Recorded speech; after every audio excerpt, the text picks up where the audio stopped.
नमस्कार दोस्तों बीजेपी को यह लगता था कि उत्तर प्रदेश में जब उपचुनाव होगा तो इंडिया गठबंधन यानी समाजवादी पार्टी और कांग्रेस अलग अलग हो जाएंगे और ये अलग अलग होंगे तो इसका फ़ायदा बीजेपी को मिलेगा। बीजेपी जनता से एक कह सकेगी कि देखिए इनका रिश्ता तो टूट गया, ये स्वार्थ का गठबंधन था, लेकिन बीजेपी के इन मंसूबे पर पानी फिर गया। दोस्तों वैसे तो 10 सीटों पर उपचुनाव होना था, लेकिन चुनाव आयोग ने 9 सीटों का ऐलान किया। मिल्कीपुर की सीट को होल्ड रखा गया है क्योंकि वहां एक याचिका की वजह से फिलहाल वहां चुनाव नहीं हो सकता। बची 9 सीटें, अब इन सीटों में अखिलेश यादव ने अपनी 6 प्रत्याशी उतार दिए हैं। करहल में तेज प्रताप यादव को टिकट दिया, जो अखिलेश यादव के भतीजे हैं, लालू प्रसाद यादव के दामाद। करहल के अलावा दोस्तों अखिलेश यादव ने जो सीट मिल्कीपुर जहां चुनाव नहीं हो रहा वहां से अवधेश प्रसाद के बेटे अजीत प्रसाद को टिकट दिया था।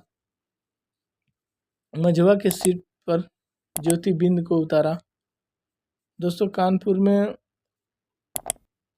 शीशा मऊ की सीट पर पूर्व विधायक इरफान सोलंकी की पत्नी नसीम सोलंकी को अखिलेश यादव ने टिकट दिया है। और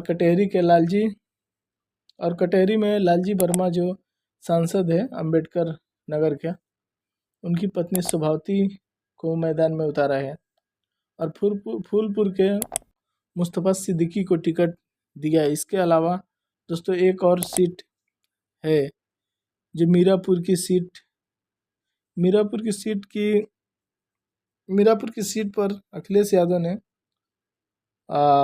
सुम्बुल राणा को टिकट दिया। पूर्व सांसद कादिर राणा की बहू हैं।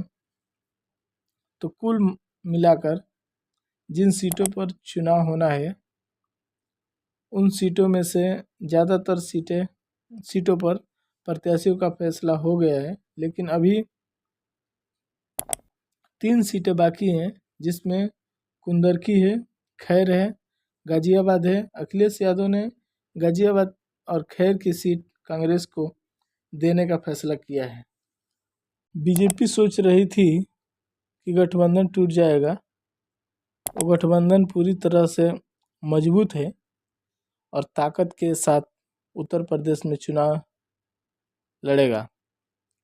दरअसल तमाम तरह के आकलन और तमाम तरह के अंदाज़ों के बीच जो खबरें आपको गोदी मीडिया बता रहा है कि गठबंधन टूट रहा है, ऐसा कुछ भी उत्तर प्रदेश में नहीं था। दोस्तों कांग्रेस शुरू से 2 या 3 सीटों की मांग कर रही थी। लोकल लीडरशिप में कुछ बातचीत हुई थी। गठबंधन को लेकर जम्मू कश्मीर में शपथ ग्रहण के समय अखिलेश यादव, राहुल गांधी, प्रियंका गांधी और तमाम कांग्रेस के वरिष्ठ नेता थे। वहां बातचीत में तय हुआ कि कांग्रेस गाजियाबाद और खैर की सीट से चुनाव लड़ेगी। दोस्तों आप कमेंट बॉक्स में ज़रूर बताइए कि बीजेपी और सपा में ज़्यादा सीटें कौन जीत रहा है।